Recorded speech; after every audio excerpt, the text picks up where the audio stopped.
Hi, I'm Sydney. Welcome back to my Flock and Squawk. This week's video is a crafty one and I'm super happy and excited for it. So I hope you enjoyed this video and feel free to skip around. It's a long one because I kind of try to go in depth on my thoughts and my process in making it.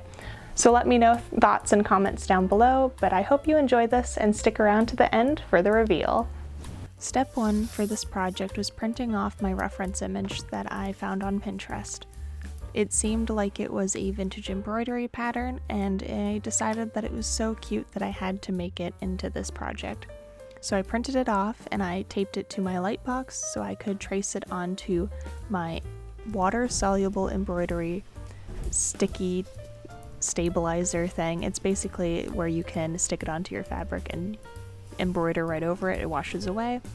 Then I traced the heart shape onto some interfacing so I could use it for the applique. And you can see here I have the sweatshirt, some fabric, my 2 tracings, and some lace from my stash, as well as some ribbon. I did not purchase any additional products for this other than one tool that you will see later. I ironed the interfacing onto the back side of the fabric. Part of this is because that's where I want the stabilization to be, and also so that way when I do the reverse applique, I can see my heart design tracing. So I just cut away how much fabric I actually needed for the project and I brought it back to my sewing table. Once back to my table, I got myself situated and then I decided to pink my raw edges of the fabric. This is cotton so it can fray, and here are my pinking shears. You can see that the teeth are little triangles, so it cuts everything at a 45-degree angle in these little triangles. That helps fabric from fraying, especially if you know it will, like cotton.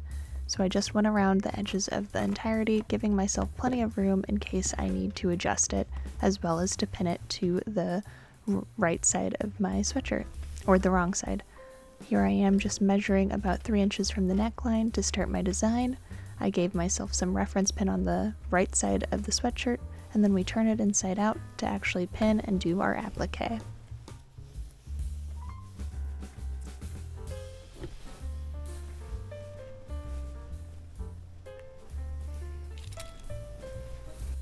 So I've got it pinned down, and honestly I'm a little bit nervous about putting it in the machine, but we're gonna go for it. So I have sweatshirt, the fabric, the interfacing, drawn on the design on the interfacing. I'm going to just carefully trace that with the sewing machine. And luckily, if it's slightly off, I will be covering it with lace on the outside and ribbon. But yeah, I think this is going to be pretty good. So let's just get it in the machine and face the sphere that I have. In all honesty, doing this part, the hardest part was genuinely getting everything under my sewing machine, and I wanted to try and do my best to make sure everything stayed flat under the plaster foot. It's a little cumbersome trying to get clothing around the machine at times, but once I got it under, I just stitched very slowly and took my time around the curves. I feel like this can be difficult for people with sewing a curve, but if you just slow down and really take your time, it's not that difficult. It's truly a matter of taking your time.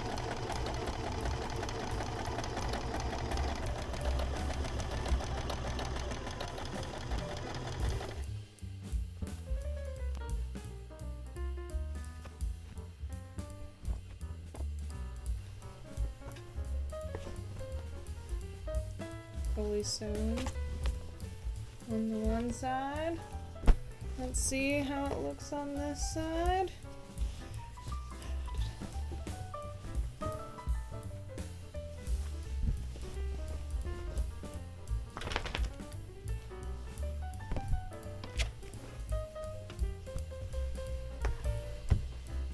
Okay, that looks pretty good. Alright, so I just put it on, and the hearts, I think like that's pretty good. It's hard to see on camera, but I've got 1 and 2. So yeah, I think I'm pretty pleased with that. Like, this is a good central design. Let's just take a gentle snip.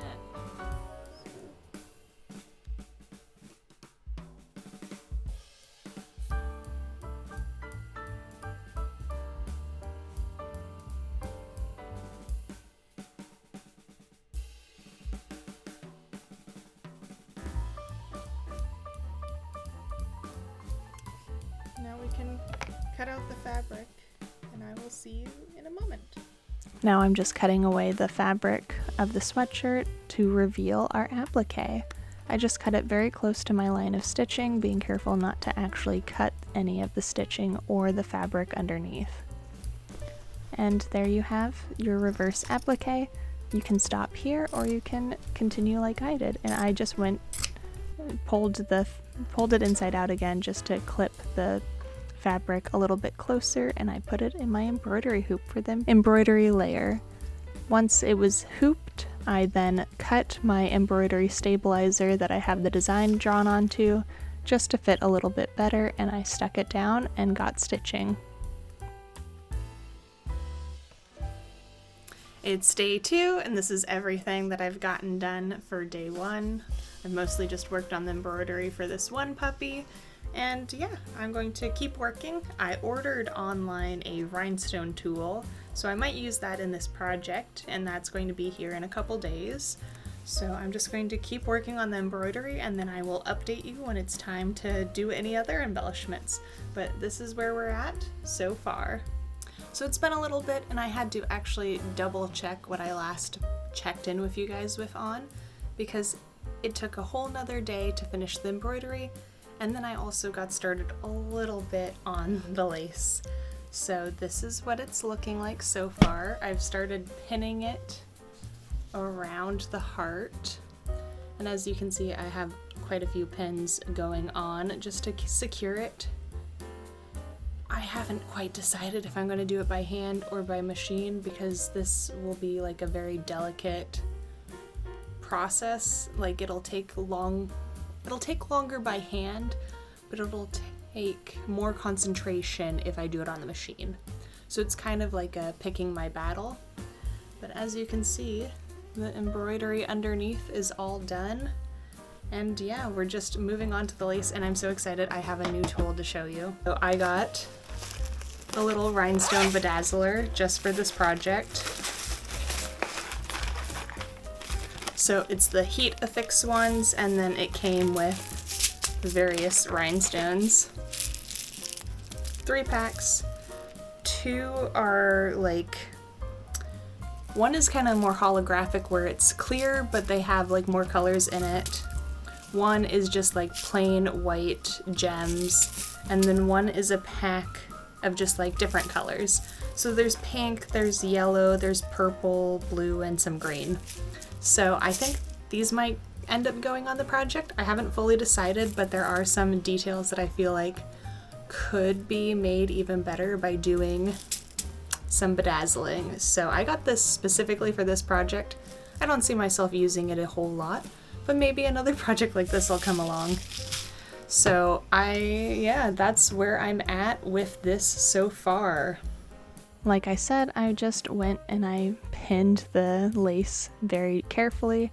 I just gave a pin almost every ½ inch, if not closer together, just to make sure it stayed exactly on the curves that I wanted.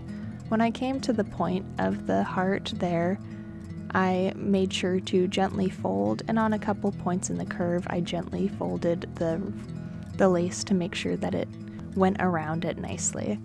I kind of covered up the actual stitching itself, and here you can see me fighting with the embroidery hoop, because while I pinned it while it was in the hoop, I accidentally pinned it to the backside of the sweatshirt as well. So I fixed that, and then I got it under my sewing machine and just very slowly stitched, just like I did with the applique.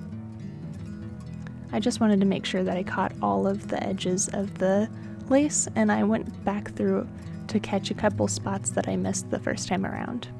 Look at it. Oh, it's actually going super well. Sewing on the machine was good, a little bit slow, but way faster and probably less tedious because of all the pins than hand sewing was going to be. But I think I'm gonna go in and tack down the lace in a couple spots. But it's coming together so good, and I know like this needs to be washed off from the embroidery, but like you're getting the idea. Like it's coming together. I'm so pleased with myself. And then some bows. Yeah. I've also floated the idea of doing like elbow applique little patches, little hearts. So yeah, I'm gonna have to cut myself off at some point because this project will take far too long, and also I may hate it at the end if I do too much.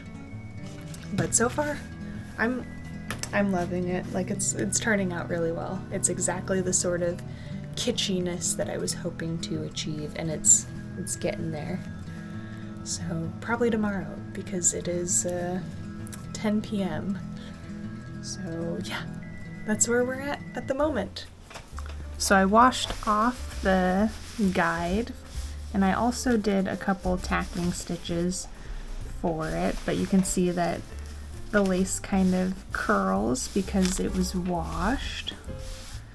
But now we can do the bows, which I'm going to pretty much just cut and pin the same way. So let's see how to do the bows.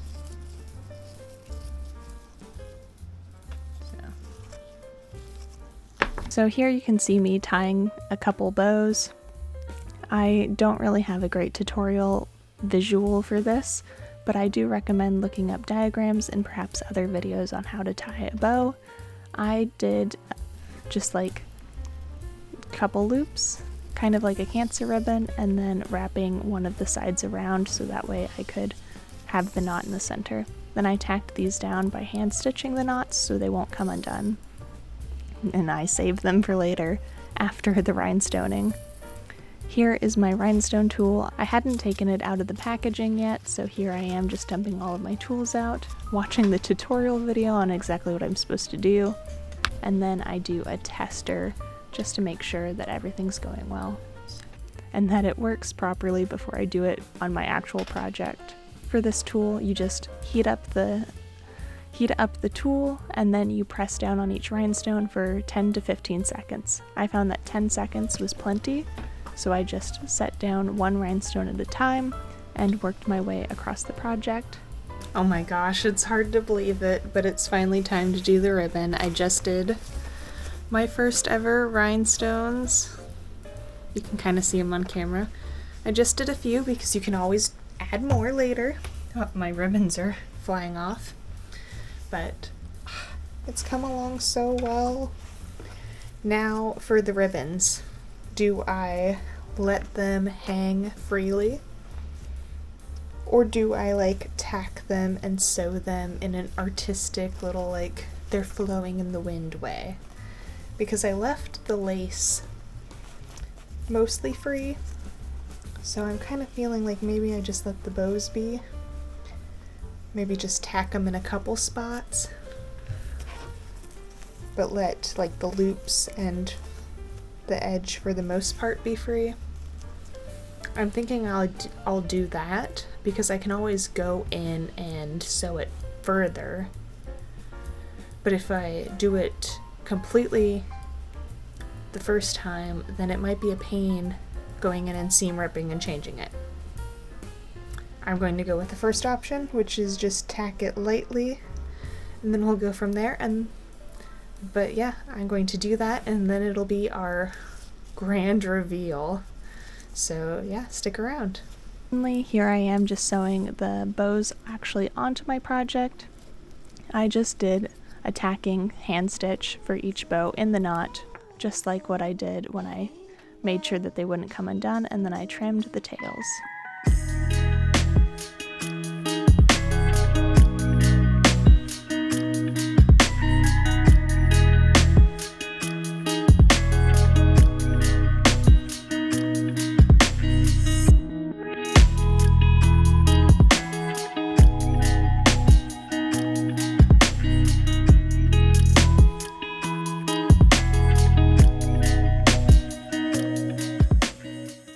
So there you have it. I made this super cute kitschy sweater. I've been wearing it ever since I made it, and it's so cute. I love it. I know it's not everyone's personal style, but look how cute and kitschy it is.